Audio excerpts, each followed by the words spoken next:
Hey Axis and Allies players, the Good Captain here. Welcome to my 8th video in my series on Axis and Allies Classic. This is obviously America's turn, the last player to go of the 5 in this game, and this video is the last strategic video, and it's going to be a little bit different than the previous 4.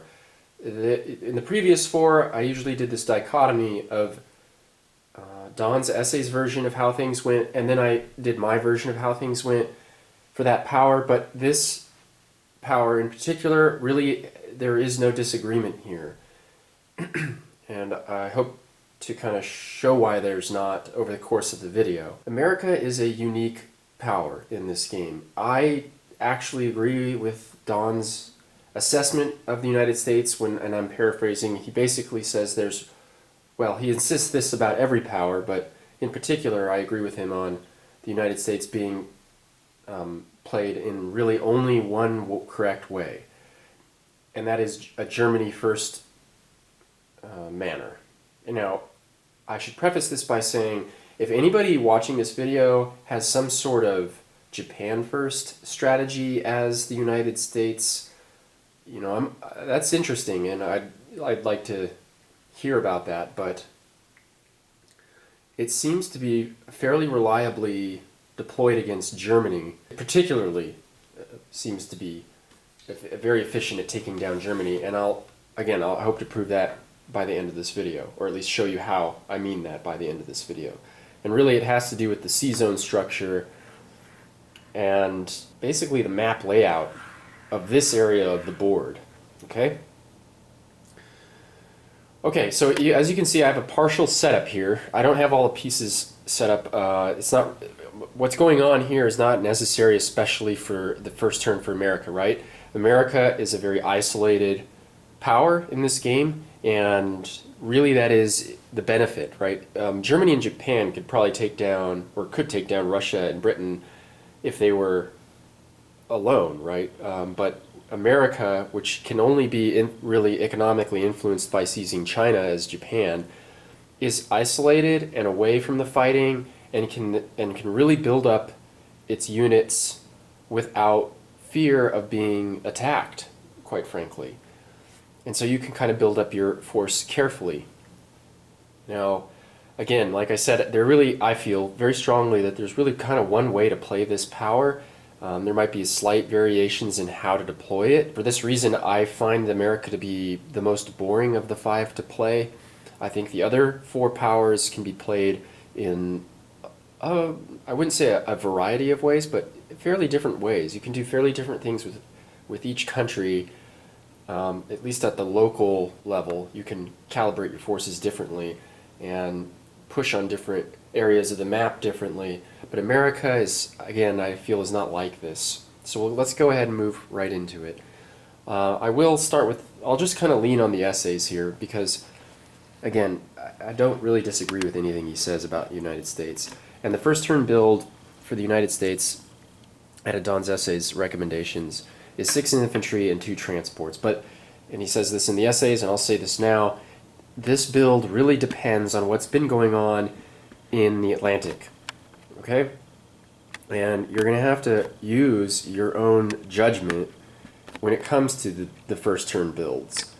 If your British player is planning on building an aircraft carrier on his turn 2, you will have this sea zone covered down by a combat unit to kind of lock that down, and there's less a need for you to build one yourself.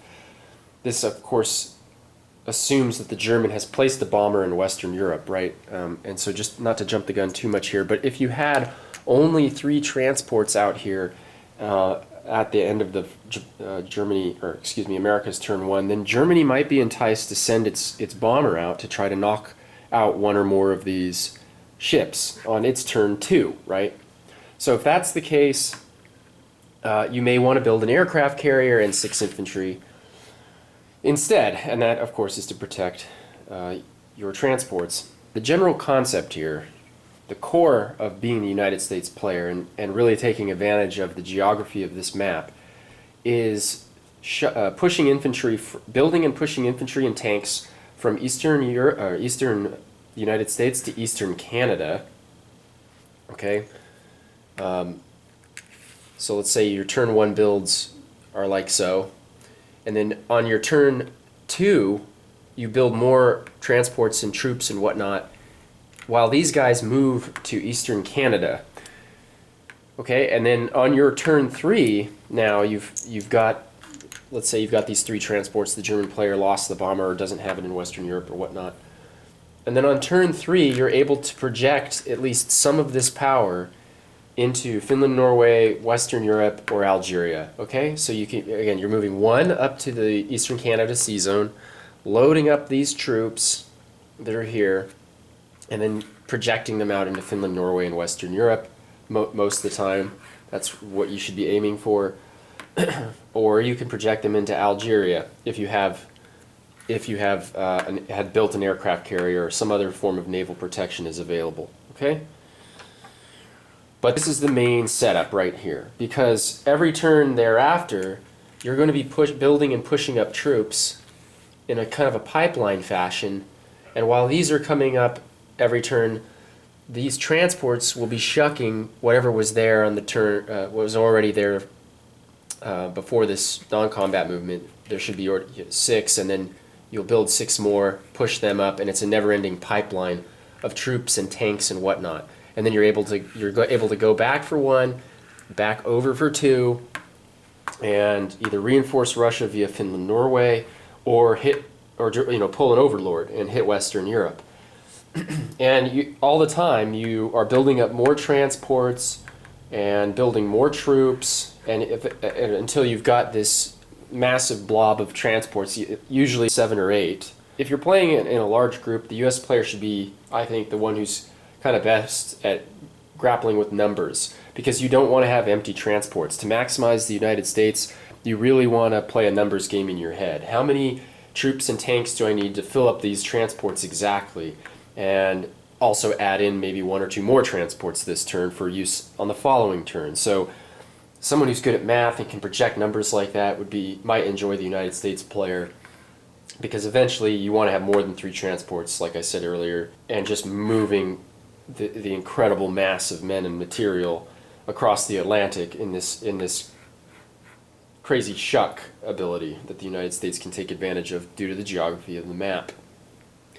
So that is the core of playing the United States. If you do something else, I would strongly argue you're not maximizing this power's potential to put pressure on Germany. It's such a simple technique that playing the Americans in this way and putting a lot of pressure on Germany. Without going onto the Axis and Allies forums or watching this video, it seems to be, for new players, something that is difficult to develop over time. And I myself, I knew of the Axis and Allies forums about Classic, and I figured I'd know what it would. I heard it was balanced towards the Allies, or imbalanced, I should say, towards the Allies. But I still wanted to start from scratch, start from 0, and sort of build my experience up. So in our play group, we were playing, and the Axis were winning fairly constantly until we suddenly, it clicked for one of us how to make this work properly. And then the games got very competitive, very, very competitive. And I have my 10th video, this is the 8th video. My 10th video, I've decided I'm going to do kind of address the issue of, is Axis and Allies Classic balanced? And go through some knowledge I've accrued since starting this video series. But not to get too far off the beaten path, I want to review what the United States should do in the Pacific. Okay, in the Pacific, a lot of Japanese players, not me, as you know, but a lot of Japanese players like to do a J1 attack on Hawaii. If that is done, or even if it's not, what you should do as the United States, again, Don Ray and I are, for the most part, in agreement here, what you'll want to do with these troops, or ships and planes and whatnot, is retrograde them all the way across, well, not across, but put them in the Panama Canal Sea Zone on your first turn. Whatever, even if this stuff got knocked out and you're only left with a battleship and a transport from the west coast, it's still better to rotate them towards the Atlantic. Yes, they're exposed there. Yes, the Japanese fleet, if it did attack the Hawaiian Island Sea Zone and occupies it here currently, will have access to destroying those units, but Again, I am in complete agreement with Don's essays. This is in them. It will set the Japanese back. If the Japanese move from the Hawaiian Island sea zone over all the way over here, this is an overextended position for the Japanese fleet. They'll have to come back. It'll take a turn to just to move back to a relevant position in the Pacific to attack elsewhere or influence the middle of the board. This is a difficult situation. It's really not worth it for the Japanese to attack these extra ships, and so that you should inject them into the Atlantic. Use that battleship to help protect your buildup of transports, or to occupy the sea zone around the UK. Whatever you need it for, it's better off on this side, generally speaking. Okay, so that is the gist of the United States strategy. This is where the original shuck term comes from, shucking your troops. This came from Don Ray and his essays. He calls this the shuck strategy. And it's kind of strange, but in the essays, where he got that from is he said it's the noise that the transports make as they shuck. Make that noise is what he calls the shuck, I guess, as you push your transport across the board. Okay, it's kind of a weird term, but it seems to have stuck, especially in the Axis and Allies community.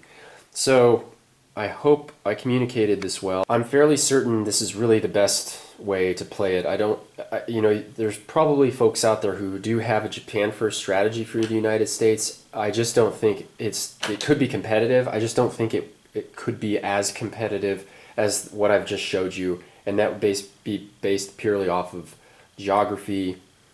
90% of is a geography situation. It's just so easy to shuck between these two sea zones or these two Z zones and drop off a sizable army where it matters, especially Western Europe with its massive 6 IPC value. There's nothing like that in the Pacific. There's nothing like that ability to shuck troops so quickly into such a high IPC value territory or territories. The access is so great, the IPCs are great, the layup is just such a cherry, and there really is no comparable situation in the Pacific. But I'm always open to having my mind changed, always, and developing my play strategy. So I'd be curious if somebody feels that they have some sort of Japan Japan first strategy.